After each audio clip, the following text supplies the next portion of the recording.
नमस्कार दोस्तों, मेरा नाम है अभय सिंह और आपका स्वागत है आपके अपने YouTube channel current affairs for exam में। दोस्तों, आज हम बात करने वाले हैं रेस्पॉन्सिबल नेशनल इंडेक्स के बारे में। सोचिए जरा, आज तक जब भी हम पावरफुल कंट्रीज बोलते आए हैं, दिमाग में क्या आता है? बड़ी इकोनॉमी, न्यूक्लियर वेपन्स या फिर वर्ल्ड्स स्ट्रॉन्गेस्ट आर्मी। लेकिन एक सिंपल सवाल, अगर कोई कंट्री रिच हो, पावरफुल हो, लेकिन अपने सिटीजन्स को डिग्निटी ना दे, एनवायरमेंट डिस्ट्रॉय कर दे और दुनिया में इनस्टेबिलिटी बढ़ा दे, क्या वो सच में ग्रेट नेशन कहलाएगी? और यहीं पर एक नया क्वेश्चन दुनिया के सामने रखा जा रहा है। पावर नहीं, रिस्पॉन्सिबिलिटी से दुनिया लीड कौन कर रहा है?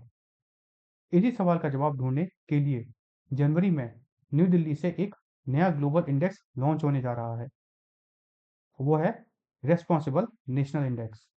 और बिलीव करो, यह इंडेक्स सिर्फ रैंकिंग नहीं, यह ग्लोबल पावर की डेफिनेशन ही चेंज कर देता है। देखो, यह इंडेक्स ऐसे टाइम पर आ रहा है जब दुनिया में मल्टीपल क्राइसिस हो रहे हैं और दुनिया मल्टीपल क्राइसिस से गुजर रही है। Climate change, wars, inequality inequality, governance failure. आज जीडीपी हाई होने के बावजूद भी लोग अनहैप्पी हैं, इंस्टीट्यूशन वीक हो रहे हैं और ट्रस्ट कोलैप्स हो रहा है। तो सवाल उठता है, सिर्फ इकोनॉमिक ग्रोथ का क्या फ़ायदा? जनवरी में नई दिल्ली में इस इंडेक्स का लॉन्च होना खुद में एक स्टेटमेंट है। फॉर्मर प्रेसिडेंट श्री रामनाथ कोविंद का प्रेजेंस बताता है कि यह सिर्फ एक एकेडमिक एक्सरसाइज नहीं है, बल्कि सीरियस गवर्नेंस कन्वर्जेशन है। यहीं पर इंडिया का सॉफ्ट पावर एंगल भी दिखता है। वासुदेव कुटुंबकम सिर्फ स्लोगन नहीं, यह मेजरमेंट बन रहा है।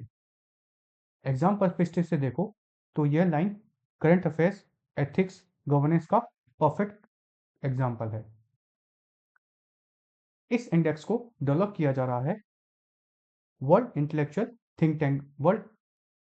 इंटेलेक्चुअल फाउंडेशन थिंक टैंक द्वारा। मतलब यह कोई रैंडम रैंकिंग नहीं, स्ट्रक्चर इंटेलेक्चुअल फ्रेमवर्क है। इसमें JNU Jawaharlal Nehru university academic backbone provide कर रहा है। Indian institute of management Mumbai policy और गवर्नेंस ऐड कर रहा है और डॉक्टर अंबेडकर इंटरनेशनल सेंटर का इन्वॉल्वमेंट बताता है कि यह जो इंडेक्स है वह जस्टिस, इक्वलिटी और डिग्निटी को कोर में रखेगा। यहीं पर गेम चेंज होता है। अब तक जो ग्लोबल रैंकिंग्स थी वह जीडीपी, मिलिट्री आदि पर बेस होती थी।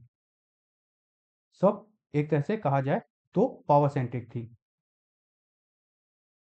रेस्पॉन्सिबल नेशनल इंडेक्स एक सिंपल सवाल पूछता है, आप कितने बड़े हो? ये नहीं, आप कितने जिम्मेदार हो? 154 कंट्रीज को यह कवर किया जाएगा इसमें। मतलब पूरी दुनिया ही इसमें कवर की जाएगी लगभग। और डाटा ग्लोबली सोर्स और ट्रांसपेरेंट होगा, कोई हिडन क्राइटेरिया नहीं।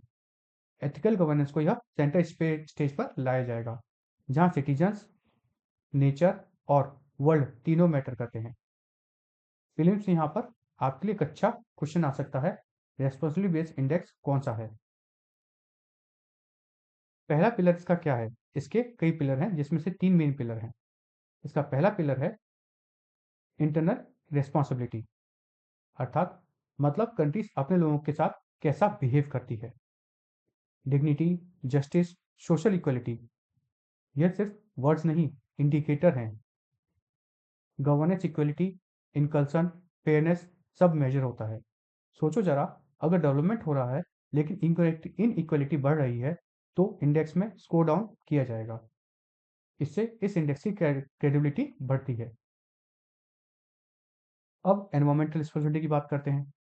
इसका दूसरा पिलर है एनवायरमेंट।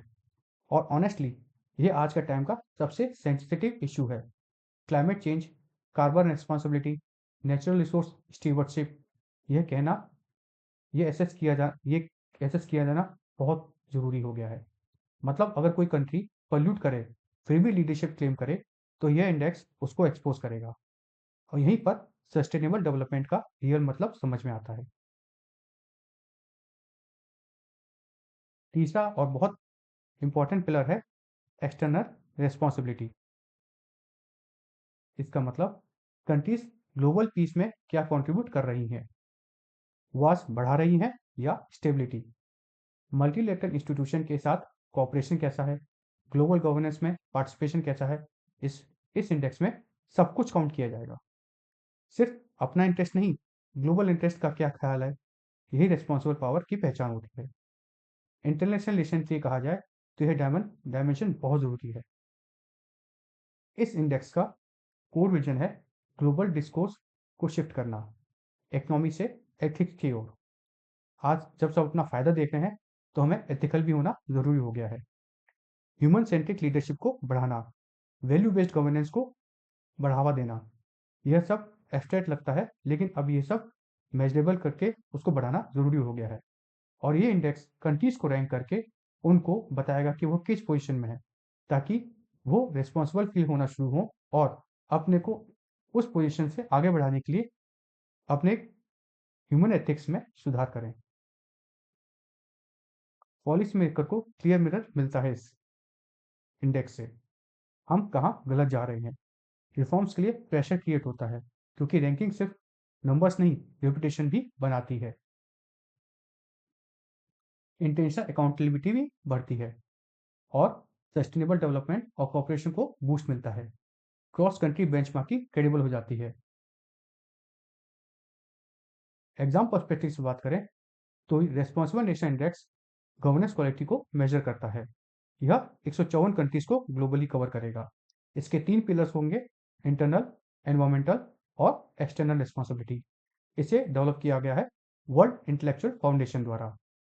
तो जब अगली बार कोई बोले यह वर्ल्ड की मोस्ट पावरफुल कंट्री है तो एक बार काउंटर क्वेश्चन पूछना, कितनी रेस्पॉन्सिबल है, क्योंकि फ्यूचर उन्हीं नेशंस का होगा जो सिर्फ स्ट्रांग नहीं, जिम्मेदार भी होंगे। और शायद ये इंडेक्स वही फ्यूचर का ब्लूप्रिंट है। फ्रेंड्स, अगर आपको यह टॉपिक फ्रूटफुल और नॉलेजेबल लगा तो लाइक शेयर सब्सक्राइब अवश्य कीजिएगा। धन्यवाद। जय हिंद, जय भारत।